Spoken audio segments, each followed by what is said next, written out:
meninggikan nama-Mu.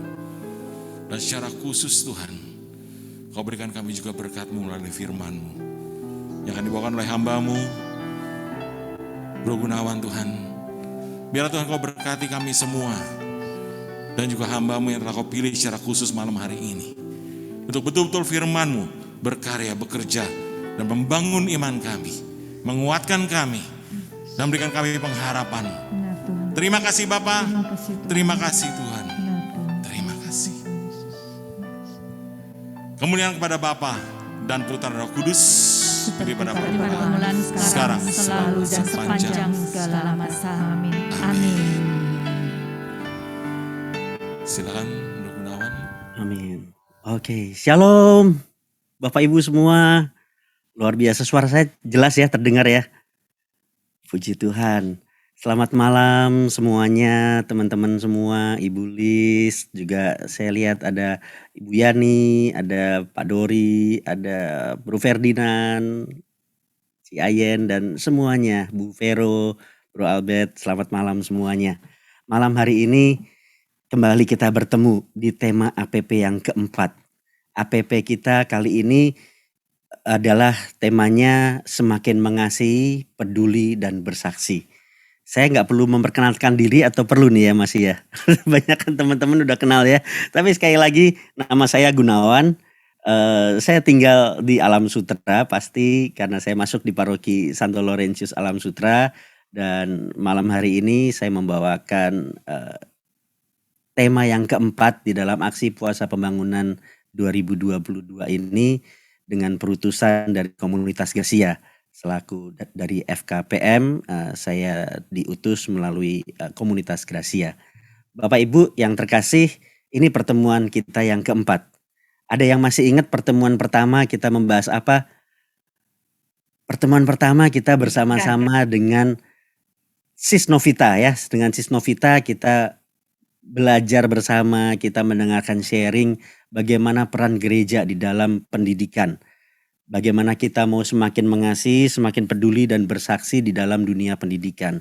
Kemudian minggu berikutnya kita bersama-sama dengan Bro Edi Suryanto yang kemarin ulang tahun. Bro Edi hadir nggak malam hari ini, Sis Jena? Selamat ulang tahun, titip buat Bro Edi yang kemarin berulang tahun tanggal 30 ya.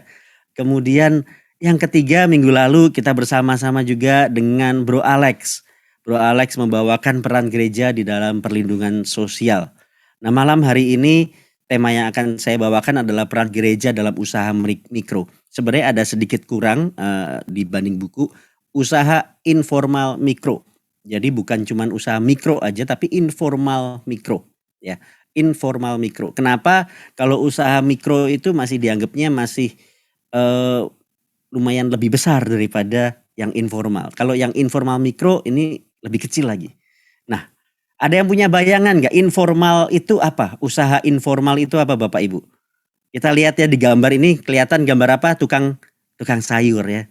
Tukang sayur. Ini salah satu contoh informal mikro. Ada banyak sekali jenis informal mikro. Saya tunjukkan 3 macam aja. Kemudian, nah ini tukang gorengan.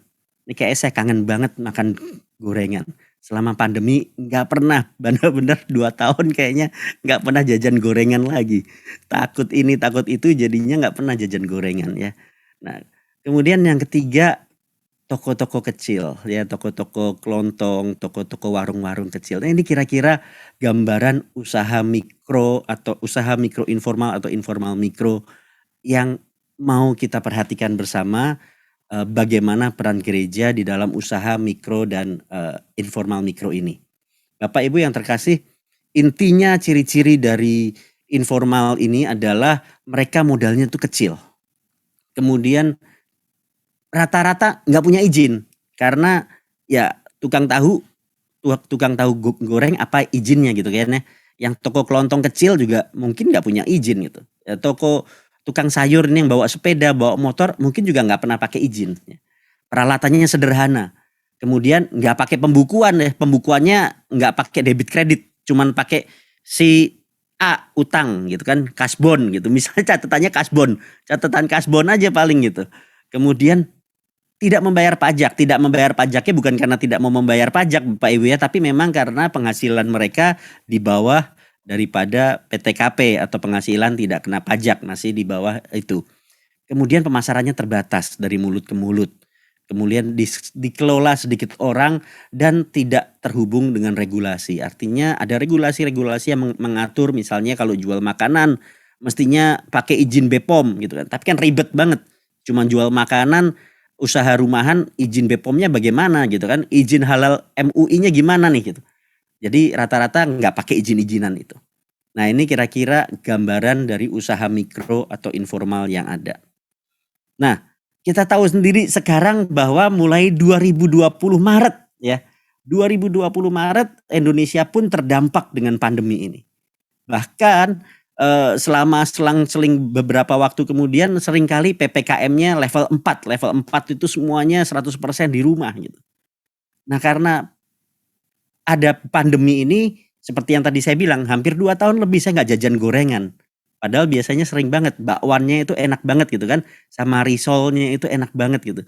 Semakin kayaknya minyaknya jorok tapi kayaknya semakin enak gitu. Itu yang kriuknya itu malah makin enak gitu, kayaknya kan cocol sama sambal gitu, aduh enak banget gitu. Tapi 2 tahun ini saya nggak pernah jajan. Otomatis pandemi ini berdampak semuanya. Menyusutnya ekonomi, menyulitkan banyak orang baik di sektor apapun, termasuk di sektor informal. Kita lihat ini tukang-tukang ojek lah ya. Kalau tukang ojek di 2 bulan pertama mungkin masih agak sepi, tapi kemudian rame dengan GoSend, GrabSend ya, dengan GoFood, GrabFood gitu ya, mengantar makanan. Puji Tuhan mereka mulai meningkat rame. Tapi sebelumnya sama sekali kosong. Supir taksi, saya sempat berapa kali naik taksi waktu pandemi ini, saya ajak ngobrol juga, waduh Pak, nggak ada penghasilan. Jadi benar-benar kadang-kadang 1 hari mereka nggak ada penghasilan. Toko-toko kita lihat juga, PPKM nggak boleh buka, tutup.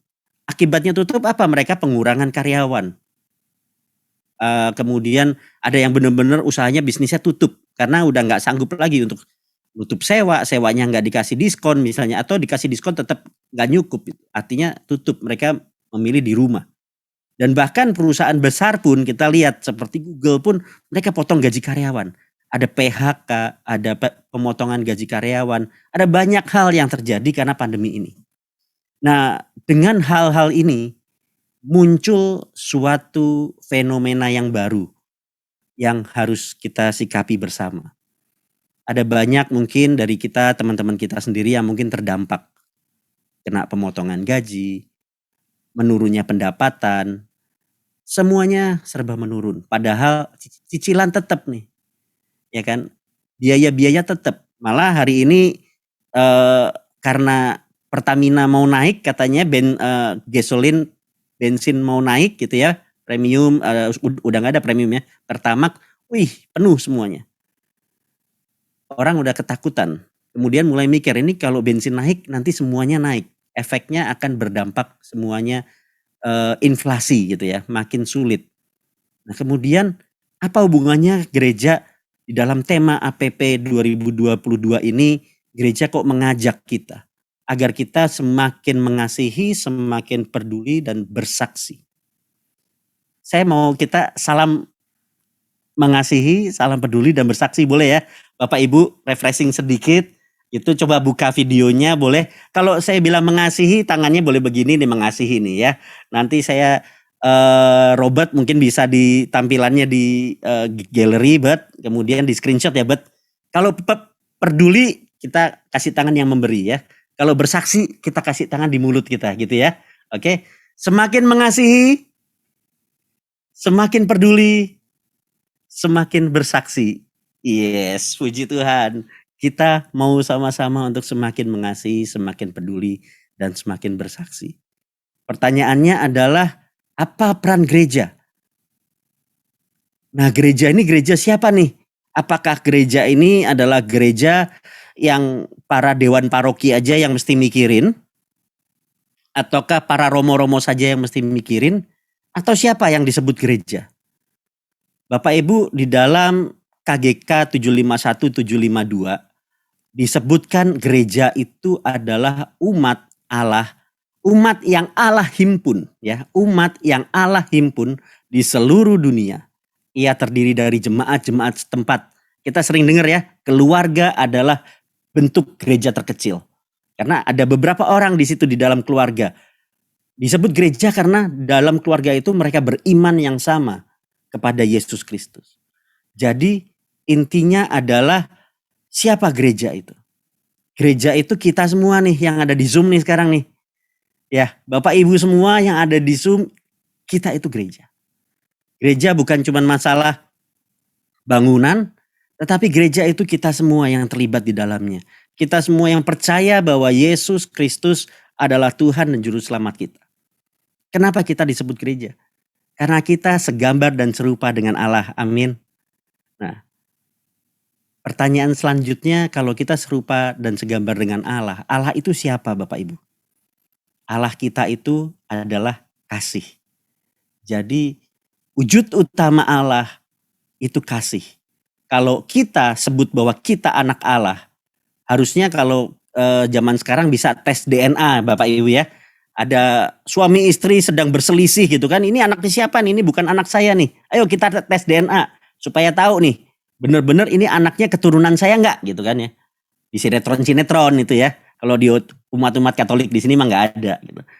Tapi kita tahu bahwa ada namanya DNA yang untuk menunjukkan kita ini keturunannya siapa. Nah, kalau kita anaknya Yesus, kita sebut saya anak Allah dan Allah itu kasih, DNA kita harusnya ada unsur kasihnya. Makanya gereja mengajak kita berperan banyak untuk saling mengasihi, saling peduli, dan bersaksi. Bersaksi apa? Saling mengasihi kepada sesama kita. Saling peduli kepada orang-orang yang membutuhkan. Dan bersaksi bukan untuk menyombongkan diri, tetapi bersaksi akan kemuliaan Tuhan. Kemuliaan Tuhan, kebaikan kita sudah banyak menerima kebaikan Tuhan, kita sudah banyak menerima kasih Tuhan, dan sekarang waktunya kita bersaksi melalui tindakan nyata kita. Baik Bapak Ibu, kita masuk ke dalam bacaan yang disampaikan di dalam buku APP dari 2 Raja-Raja 4 ayat 1 sampai dengan ke-7. Mungkin saya boleh minta bantuan, Bulis boleh baca halaman pertama ini, nanti halaman kedua saya minta yang lain. Di unmute aja nggak apa-apa Bu. Salah seorang dari istri-istri para nabi mengadukan halnya kepada Elisa sambil berseru, "Hambamu, suamiku sudah mati, dan engkau ini tahu bahwa hambamu itu takut akan Tuhan. Tetapi sekarang penagih hutang sudah datang untuk mengambil kedua orang anakku menjadi budaknya." Jawab Elisa kepadanya, "Apakah yang dapat kuperbuat bagimu? Beritahukanlah kepadaku apa-apa yang kau punya di rumah." Berkatalah perempuan itu, "Hambamu ini tidak punya sesuatu apapun di rumah, kecuali sebuah buli-buli berisi minyak." Lalu berkatalah Elisa, "Pergilah, mintalah bejana-bejana dari luar, daripada segala tetanggamu, bejana-bejana kosong, tetapi jangan terlalu sedikit. Kemudian masuklah, tutuplah pintu sesudah engkau dan anak-anakmu masuk. Lalu tuanglah minyak itu ke dalam segala bejana. Mana yang penuh, angkatlah." Terima kasih Bulis. Halaman berikutnya Bro Ferdinand boleh Pak Ferdinand? Ya. Ya. Pergilah perempuan itu daripadanya, ditutupnyalah pintu sesudah ia dan anak-anaknya masuk, dan anak-anaknya mendekatkan bejana-bejana kepadanya, sedang ia terus menuang. Ketika bejana-bejana itu sudah penuh, berkatalah perempuan itu kepada anaknya, "Dekatkanlah kepadaku sebuah bejana lagi." Tetapi jawabnya kepada ibunya, "Tidak ada lagi bejana." Lalu berhentilah minyak itu mengalir. Kemudian pergilah perempuan itu memberitahukannya kepada abdi Allah. Dan orang ini berkata, "Pergilah, jualah minyak itu, bayarlah utangmu, dan hiduplah dari lebihnya, engkau serta anak-anakmu." Demikianlah firman Tuhan. Demikian.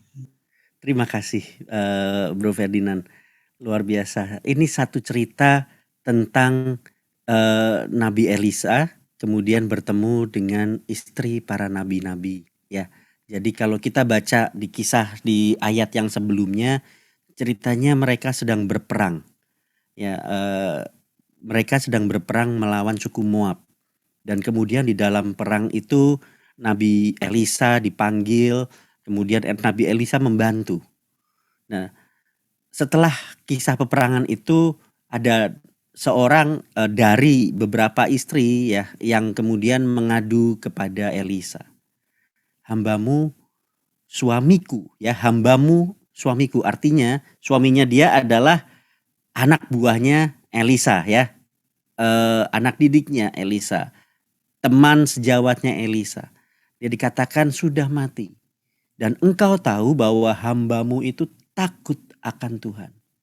Tetapi sekarang penagih hutang sudah datang untuk mengambil kedua orang anakku menjadi budaknya.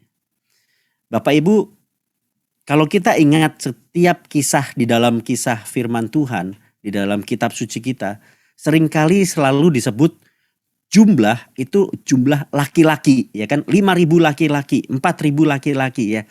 Jarang disebut 3.000 perempuan, enggak. Kalau perempuan seorang perempuan gitu aja. Karena perempuan pada zaman itu sebenarnya tidak terlalu dianggap memang. Jadi yang diperhitungkan adalah laki-laki, yang bekerja laki-laki. Jadi pada saat seorang laki-laki meninggal, perempuan ini nggak punya penghasilan apapun. Nah, pada saat dia tidak punya penghasilan apapun dan ternyata ada hutang, bagaimana caranya bayar hutang? Ada di tempat ini yang pernah ditagih hutang, Bapak Ibu?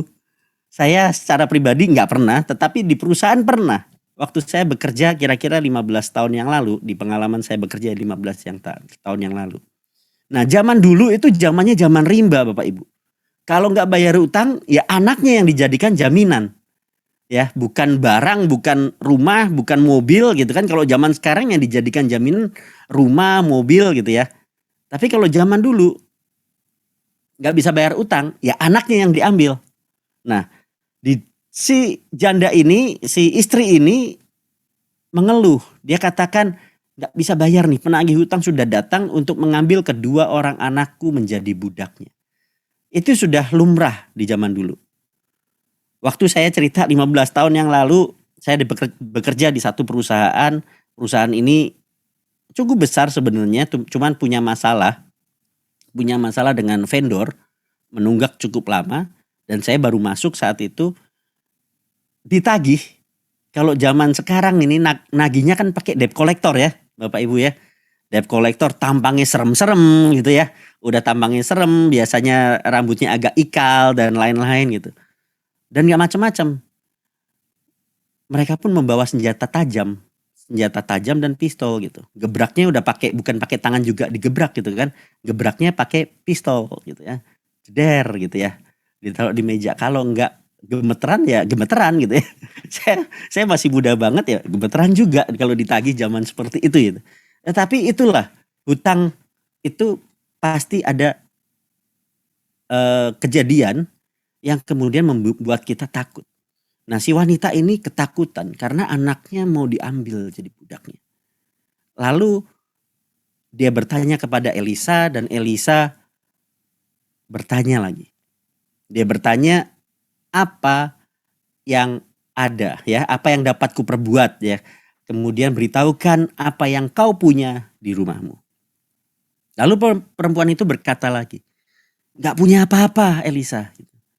Saya gak punya apa-apa, sudah gak punya apa-apa, hanya punya sebuah buli-buli. Buli-buli itu kecil ya, kalau nanti disebut bejana itu besar, kalau buli-buli itu mungkin istilahnya minyak seliter 2 liter lah gitu.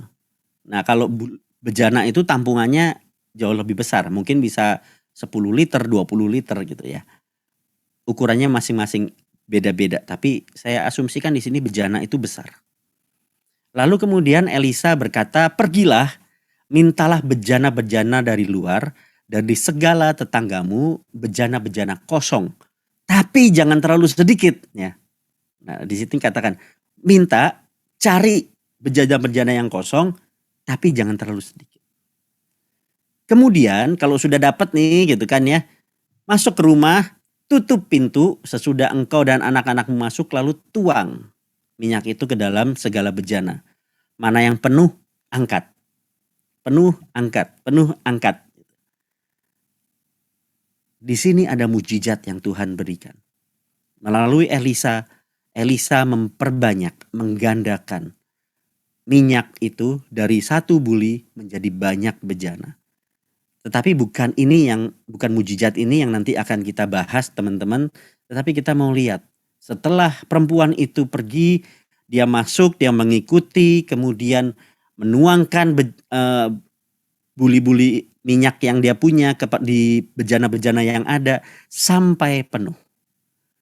Dan sampai bejana yang terakhir. Kemudian perempuan itu kasih tahu lagi ke Elisa, dan Elisa berkata, pergi, jual minyak itu dan bayarlah hutangmu, lalu hiduplah lebih daripadanya engkau serta anak-anakmu. Ini satu kisah cerita yang menunjukkan ada dua hal di sini yang mau kita sama-sama petik. Secara summary, saya ulang sekali lagi, yang pertama ada keluh kesah. Karena kehidupan yang penuh sengsara. Zaman sekarang saya percaya tidak ada dari kita yang tidak mengalami masalah sama sekali. Ya, baik pandemi maupun tidak pandemi, kita semua pernah mengalami masalah. Bahkan mungkin saat ini kita sedang mengalami masalah. Kita mungkin sedang berkeluh kesah seperti seorang janda ini. Ya, mungkin bukan karena suami mati dan menanggung hutang, tetapi hal-hal yang lain, baik itu ekonomi, sosiologi, keluarga, pendidikan anak dan lain-lain. Ada keluh kesah. Kemudian keluh kesah itu semakin menjadi satu ketakutan karena ada ancaman. Ya, ancaman penagih hutang datang mau ngambil anaknya. Nah, ini satu ancaman. Ancaman dari luar yang mulai mengganggu pikiran kita. Sehingga seringkali kita ngambilnya shortcut nih.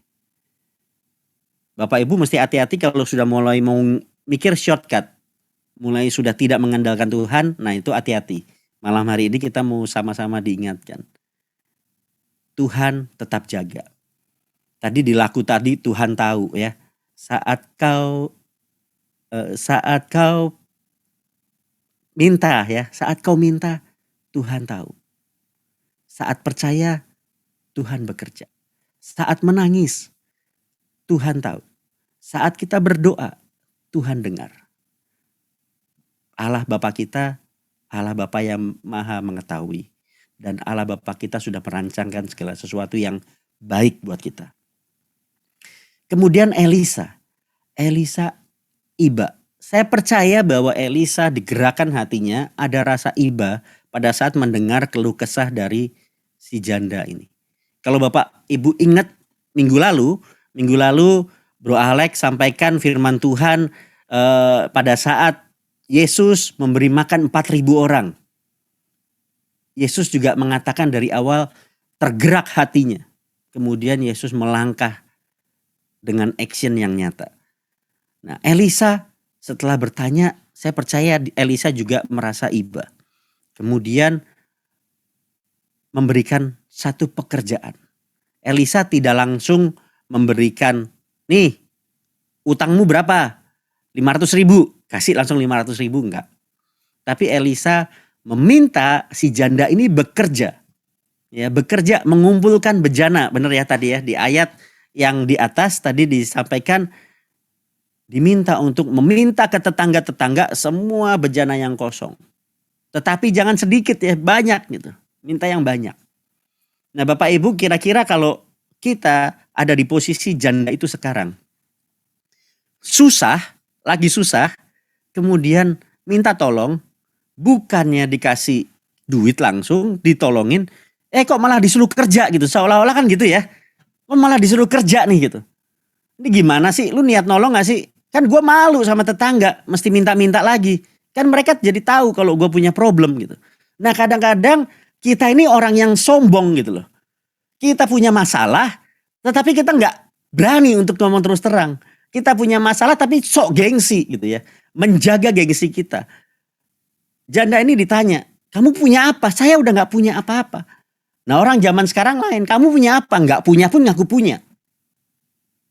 Atau punya masalahnya punya masalahnya 10 misalnya, tapi yang disebut cuma 1 atau 2 karena malu untuk menyampaikan yang lainnya.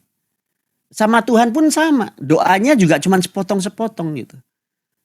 Malu. Bapak Ibu, Tuhan dengar, Tuhan tahu. Tapi jangan juga kita ngomong karena Tuhan sudah tahu dan sudah dengar, nggak perlu saya doa dong, Tuhan pastinya udah tahu dong gitu. Oh enggak. Tuhan justru butuh kerendahan hati kita untuk kita datang minta kepada Tuhan. Kalau kita nggak pernah mau rendah hati, kalau kita masih jaga ego kita, sombong kita. Kalau kita nggak percaya bahwa Tuhan akan turun tangan, Tuhan nggak pernah bekerja. Kalau kita masih pakai tangan kita sendiri, Tuhan tidak pernah mau turun tangan. Ya karena Tuhan sekali lagi nggak mau intervensi manusia. Tuhan itu kasih kehendak bebas buat manusia. Nah kemudian si janda ini luar biasanya dia bekerja. Dia bekerja mengumpulkan bejana-bejana yang kosong. Lalu mujizat itu terjadi. Bejana ini terisi minyak sampai dengan bejana yang terakhir. Dan dari hasil bejana itu dijual untuk membayar hutang dan hidup. Jadi di dalam kisah ini saya melihat kita bisa belajar dari 2 hal. Yang pertama, kita sebagai janda malang. Kalau kita sebagai janda malang, kita tahu ya apa yang kita lakukan. Dan yang kedua, kita sebagai Elisa. Di dalam APP ini kita lebih akan membahas nanti kita sebagai Elisanya. Kita sebagai gereja yang berperan kepada teman-teman kita, kepada saudara-saudara kita, kepada lingkungan masyarakat kita, terutama untuk tema yang keempat ini adalah pada area informal mikro. Bagaimana peran kita? Nah sebagai janda malang, kita cuma perlu jujur dan takut akan Tuhan. Kalau Elisa nggak kenal dengan janda tadi, dia pasti kenal ya. Paling tidak dia kenal dengan suaminya. Begitu disebut suamiku hambamu. Dan kau tahu dia takut akan Tuhan. Jadi Elisa kenal. Tuhan kita tahu. Kalau kita takut akan Tuhan, kita orang yang jujur di hadapan Tuhan. Kita taat di hadapan Tuhan. Jangan takut. Tuhan ada bersama-sama dengan kita. Yang kedua, dia tidak patah semangat dan bekerja keras. Disuruh minta permasalahannya dia punya utang, kok malah disuruh ngumpulin bejana. Punya buli-buli cuman minyak cuman 1 buli doang, ya. Kemudian disuruh ngumpulin bejana, apa hubungannya? Si janda tadi udah mikir nggak? Oh, nanti mau digandakan? Enggak kan? Dia nggak pernah tahu bahwa minyak itu akan digandakan. Dia nggak tahu nanti disuruh apa gitu. Tetapi disuruh kumpulin, disuruh kerja nih ya. Disuruh kerja mengumpulkan bejana-bejana dan si janda ini melakukannya. Nah kita mau juga kalau saat ini Bapak Ibu ada di dalam masalah. Kalau saat ini kita ada di dalam posisi si janda ini. Yang pertama kita perlu jujur.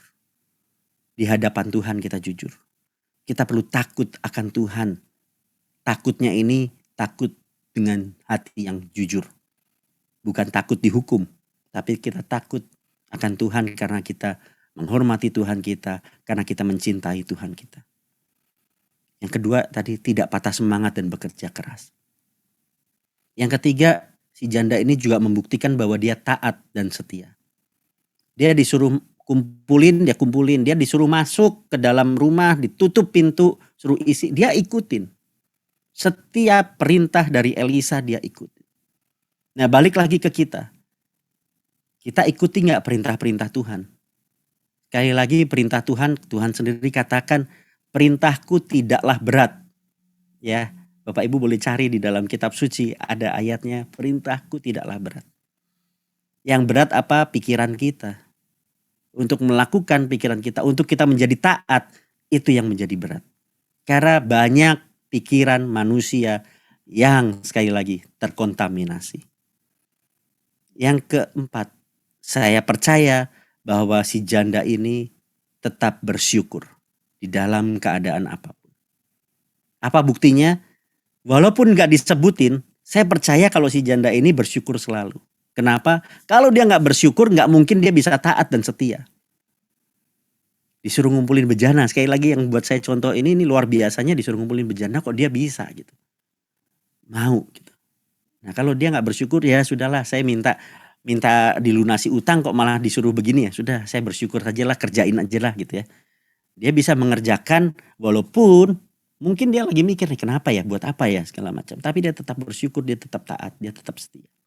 Nah itu kalau posisi kita sebagai janda malang tadi. Yang kedua, peran kita sebagai Elisa. Malam hari ini tema APP peran gereja.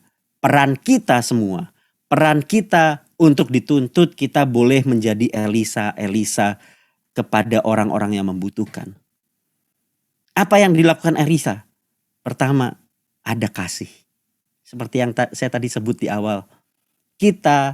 Kalau kita mengaku bahwa kita anak Allah, maka DNA kita ini kasih. DNA kita ini kasih, Bapak Ibu. Tapi seringkali awalnya kita sudah tergerak hati kita. Benar ya? Awalnya sudah tergerak. Tapi kemudian ada masuk pikiran-pikiran, ada masuk omong-omongan, si A mah jangan ditolongin lah. Emang begitu, dia boros orangnya. Udah utang-utang terus gitu misalnya ya. Misalnya yang suka ngutang nih gitu ya. Si B, aduh beli barangnya dia mah jelek, mutunya jelek gitu. Malah bukannya bantuin tapi malah dikasih cerita di bumbu-bumbu. Dan denger itu, hati kita yang tadinya sudah tergerak, aku nanti bantuin deh ya. Aku mau membeli barang dari dia supaya dia lebih semangat untuk jualannya. Tapi karena denger, iya ya, nanti gak enak. Terus kalau gak enak siapa yang makan ya gitu. Kepikiran gitu kan, siapa yang makan ya. Nanti kebuang sayang, buang-buang duit. Udahlah gak usah lah gitu. Atau misalnya kalau minggu lalu kita mendengarkan tentang perlindungan sosial ya. Orang-orang yang menjadi manusia silver seperti cerita Bro Alex. Niatnya udah ngasih nih gitu kan. Niatnya udah ngasih.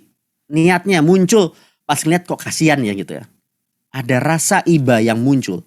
Tetapi kemudian ada pikiran-pikiran lagi. Ya pikirannya masuk lagi.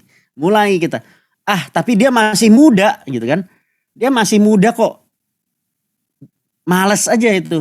Pasti gitu. Harusnya dia bisa bekerja. Bapak Ibu kalau dia bisa bekerja bener dia pasti bekerja gitu kan ya. Orang-orang yang istilahnya kita ngomong. Ya kalau dia pinter dia bisa jadi sesuatu yang lebih lagi. Emang dasar gitu ya. Gitu ya. Mohon disensor ya gitu. Tapi kalau dia pinter, yang dia nggak akan bekerja seperti itu. Ya memang dia kemampuannya cuma seperti itu. Cuman seringkali kita masuk pikiran-pikiran yang kemudian menghalangi hati nurani kita untuk ada kasih. Tanda kurung tanpa pamrih. Kemudian peduli. Kalau ada kasih pasti kita bisa peduli. Dan yang ketiga yang dilakukan si Elisa adalah memberi solusi. Saya nggak mengatakan bahwa kita semua bisa ngasih mujizat buat teman-teman kita, enggak. Tapi paling enggak kita bisa kasih jalan, kasih cara. Kalau kita nggak tahu, kita bisa arahkan bagaimana sebaiknya. Kita bisa bawa ke dalam, kalau kita sendiri nggak bisa bantu sendirian, kita bisa bantu rame-rame misalnya. Jadi ada solusi yang diberikan. Dalam hal ini Elisa meminta untuk si janda itu mengumpulkan bejana dan kemudian membuat mukjizat. Minyak-minyak itu dari satu buli memenuhi bejana-bejana yang banyak. Berikan pancing ya, jangan ikannya saja. Nah Bapak Ibu, kasih tanpa pamrih. Saya dalam kurungin tanpa pamrih ini soalnya ini masalah pertemanan ini juga hal yang lucu ya. Kadang-kadang ada teman kita yang usaha tetapi kita minta harga teman. Ayo ngaku siapa yang sering kali minta harga teman ya. Diskon gitu ya. Diskon dong Gun gitu kan. Harga temen nih gitu ya. Misalnya Cireti ada yang sering minta harga temen gak Cireti? Beli sayur Cireti? Enggak ya? Enggak, berarti orang PD mah luar biasa semua, saya percaya ya. Enggak ada. Itu di lain tempat yang minta harga temen. Ya di tempat sini enggak ada harga temen. Semuanya kalau temen pasti bantu. Luar biasa ya. Tapi itu sering terjadi di luar gitu. Bahkan ada jok-jok lah ya, ada jok-jok yang mengatakan harga teman itu malah membunuh teman. Karena kalau teman harusnya menghargai lebih, bukan malah minta diskon. Ada 2 video yang saya mau share setelah ini. 2 video, yang satu videonya video ilustrasi saja ya Bapak Ibu ya. Video ilustrasi tentang harga teman tadi ya, bagaimana kita harusnya bersikap. Harusnya seringkali apakah yang kita lakukan itu benar apa enggak gitu. Kemudian yang kedua adalah tentang kasih, tentang hati nurani yang tanpa pamrih. Kita bisa melihat satu contoh nanti kisah seorang pemuda yang memberikan cintanya, kasihnya dalam bentuk pertolongan-pertolongan kepada orang-orang yang lain di dalam segala keterbatasannya dia. Dan dia lakukan itu untuk apa? Cuman untuk ketenangan, cuman untuk kesenangan hati, dalam artian dia senang melihat senyum orang lain. Dia senang melihat orang lain jadi bahagia. Walaupun hidupnya dia mungkin mepet-mepet aja. Saya jadi teringat kisah janda yang memberikan persembahannya. Sekali lagi temanya tentang janda ya, luar biasa. Bapak Ibu, di firman kita, di kitab suci kita ini, para janda itu derajatnya benar-benar diangkat. Selalu diberikan yang terbaik. Ya, janda yang diberikan mujizat. Kemudian janda yang persembahannya walaupun kecil nilainya, tapi Tuhan kasih tahu bahwa ini persembahan yang paling baik. Karena diberikan dari segala keterbatasannya. Nah, mari kita lihat sebentar 2 video ini. Saya akan share videonya. Ini yang pertama, ini ilustrasi joke aja ya Bapak Ibu ya. Salah satu budaya yang paling miris di dunia pertemanan adalah budaya meminta harga teman. Gimana nggak miris coba? Lu pernah bayangin nggak? Misal lu punya temen nih, dia jualan baju dengan modal awal 5 juta deh misalnya.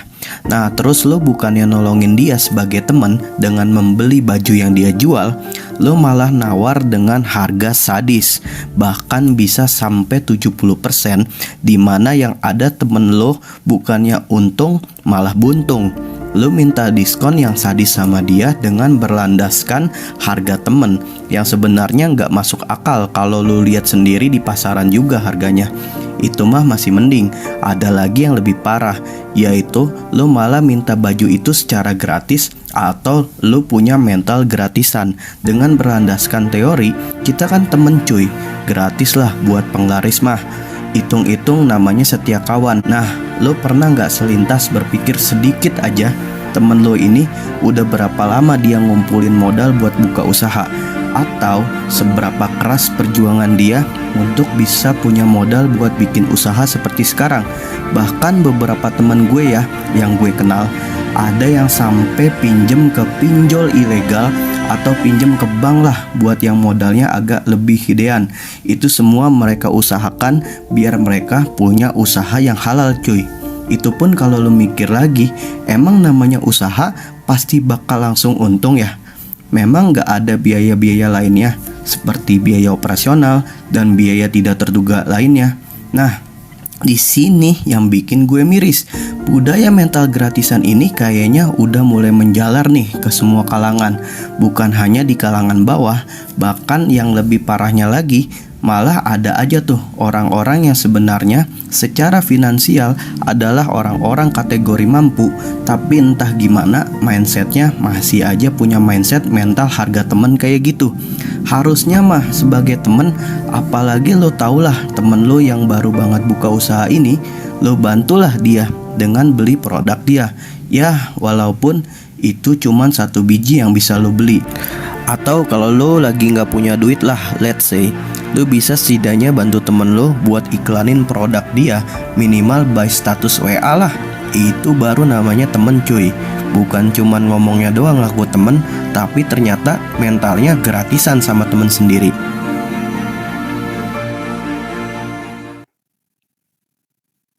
Gimana teman-teman? Ada yang masih mental gratisan? Saya percaya nggak ada di sini, nggak ada ya. Pasti nggak ada di sini mental gratisan. Saya bersyukur banget kita di persekutuan doa ini kita punya kesempatan untuk jualan ya. Setiap Sabtu Minggu di grup kita jualan. Selain di grup WA, saya sendiri di Intan ini di klaster Intan itu juga ada marketplace Intan. Ya, marketplace Intan itu warga-warga yang selama masa pandemi ini kita difasilitasi ada grup sendiri untuk jualan. Dan saya percaya juga dari kita merasakan bahwa pada saat kita dibantu, dibeli, dipromosiin itu kita senang ya. Kalau teman-teman di sini ada yang mau beli buah misalnya boleh ke K248 ya, Sis Lisien dan Bro Ari ya kan. Kalau mau nyari sayur ke Bro Reti, kalau mau nyari sate babi ke Cynthia. Masih jualan nggak Sin? Udah lama nih nggak beli sate babi nih. Ya kan kalau mau krecek, mau cumi ya itu ke Yeye misalnya kan, mau siomay ke Yeye, banyak lagi macam-macam. Dan pasti semuanya nggak ada yang minta harga teman kan ya. Jadi itu cuman ilustrasi di luar.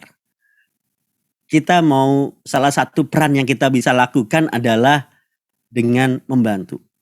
Tadi di video tadi kalau nggak bisa beli nih, minimal nih bantu sebarin aja deh. Gitu. Bantu daripada nyebarin hoax ya kan, daripada nyebarin hoax gitu kan, terima film, terima foto atau terima video atau terima berita langsung share gitu kan tanpa dicek. Itu kebiasaan tangan kita. Nah daripada kita nyebarin yang seperti itu yang nggak jelas, mendingan kita terima, ini si Reti jualan sayur nih gitu kan, aku sebarin deh bantu misalnya. Liana jualan Sui Kiao, nah misalnya kan, ya Ciliana ya, Sui Kiao nih lagi open PO nih, aku bantu sebarin deh gitu.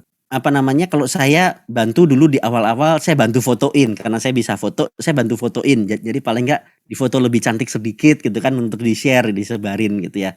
Tapi ada banyak cara yang kita bisa lakukan. Saya percaya Bapak Ibu di tempat Bapak Ibu masing-masing juga sudah melakukan. Cuman kita tinggal diingatkan lagi malam hari ini. Kalau mau ngapa-ngapain, ingat. Kalau hati nurani kita sudah berasa tergetar nih ya, jangan mikir macam-macam. Bantu ya bantu, jangan banyak mikir. Nah saya kasih share cerita yang kedua.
Bagus ya kisahnya ya. Kisahnya singkat aja. Artinya orang yang memberi tujuannya apa? Dia cuman mau mendapatkan emosinya. Dia senang kalau orang lain senang ya. Kalau pernah dengar SMS ya, senang melihat orang susah gitu ya. Itu bukan kita ya. Kita jangan SMS, jangan senang kalau melihat orang susah gitu. Tapi kita senang melihat orang senang. Hati kita pasti mengungkapkan atau meluapkan sukacita pada saat kita bisa memberikan kasih. Bapak Ibu, di slide yang terakhir ada 2 hal yang mau saya tampilkan, 2 hal terakhir. Yang pertama, di dalam khotbah Paus Fransiskus di bulan November 2021 yang lalu, beliau mengatakan dan beliau meminta bahwa kita semua, gereja, umat Allah, membawa harapan kepada dunia melalui kelembutan kepada orang miskin tanpa menghakimi mereka. Ya, ini yang saya garisi. Tanpa menghakimi mereka. Karena kalau kita sudah berniat menghakimi, rasa iba yang sudah muncul itu dipendem lagi. Dari apa? Dari pikiran, dari omongan orang, dari apapun yang di luar, tapi bukan berasal dari hati kita. Kita diminta untuk berbagi, memecahkan roti dengan yang lapar, bekerja untuk keadilan, mengangkat mereka yang terpinggirkan dan memulihkan martabat mereka. Ini tugas kita Bapak Ibu. Tugas gereja. Seperti Nabi Elisa tadi, membantu, penuh iba, penuh kepedulian, dan membantu memberikan solusi. Kita juga diminta hal-hal demikian. Kalau kisah yang kedua, Mother Teresa, kita kenal semua Mother Teresa ya Bapak Ibu ya. Mother Teresa ini gambarnya saya kecilin sedikit, lihat anak yang digendong ini kurus kecil. Mother Teresa nggak dapat apa-apa. Nah seringkali kita mau melakukan sesuatu, ngukur dulu untung ruginya apa. Tetapi Tuhan mau kita memberikan kasih itu benar-benar tanpa pamrih, tanpa ngitung untung dan ruginya. Cinta dimulai dari rumah dan bukan seberapa banyak yang kita lakukan, tapi seberapa banyak cinta yang kita masukkan ke dalam tindakan yang kita lakukan. Artinya walaupun mungkin kita tidak bisa memberi dalam jumlah besar. Artinya mungkin kita tidak bisa memberikan sesuatu dalam jumlah yang wah atau dengan action yang bagaimana. Tapi paling enggak dengan perhatian kita. Contoh misalnya tadi aku bantu share ya misalnya ya. Dagangannya aku nggak bisa beli dulu nih tapi aku bantu share misalnya. Itu orang akan lebih senang daripada udah share dicuekin aja gitu, nggak ada yang komen misalnya, nggak ada yang balas gitu. Nah sedikit perhatian dari kita itu akan membawa kesenangan bagi orang-orang yang lain, membawa sukacita bagi orang-orang yang lain, dan sukacita itu akan membawa penghiburan, terutama di dalam masa-masa seperti saat ini. Kita diajak untuk menjadi penghibur, kita diajak untuk membawa solusi, kita diajak untuk berperan aktif, menjadi gereja yang berperan aktif. Bukan karena apa-apa, karena saya percaya kita semua sudah menerima kasih Tuhan. Amin. Ya, kita semua sudah menerima kasih Tuhan. Jadi saatnya kita membagikan kasih itu kepada orang yang membutuhkan. Bapak Ibu, mari saat ini saya ajak Bapak Ibu untuk kita mau berdoa bersama-sama menanggapi firman Tuhan ini. Ada satu pujian yang akan kita jadikan doa kita malam hari ini.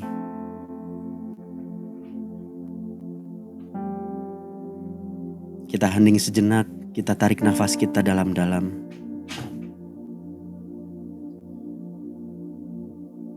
Kita bayangkan segala kebaikan Tuhan yang sudah Tuhan boleh berikan untuk kita. Dan kita boleh membayangkan juga orang-orang yang ada di sekitar kita yang saat ini terlintas di dalam pikiran kita orang-orang yang membutuhkan pertolongan kita, orang-orang yang membutuhkan belas kasihan kita. Berikan pada kami hati yang mengasihi jiwa-jiwa yang belum mengenal kasih Bapa. Mereka yang dalam gelap, mereka yang tersesat, hati kami iba seperti hatimu Yesus. Tuhan, ini tugas kami, beri keberanian bagi kami. Taruhlah roh yang rela melayani dan menyenangkan hati Tuhan, itu yang kuingini. Tuhan, ini tugas kami, beri keberanian bagi kami. Taruhlah roh yang rela melayani dan menyenangkan hati Tuhan, itu yang kuingini.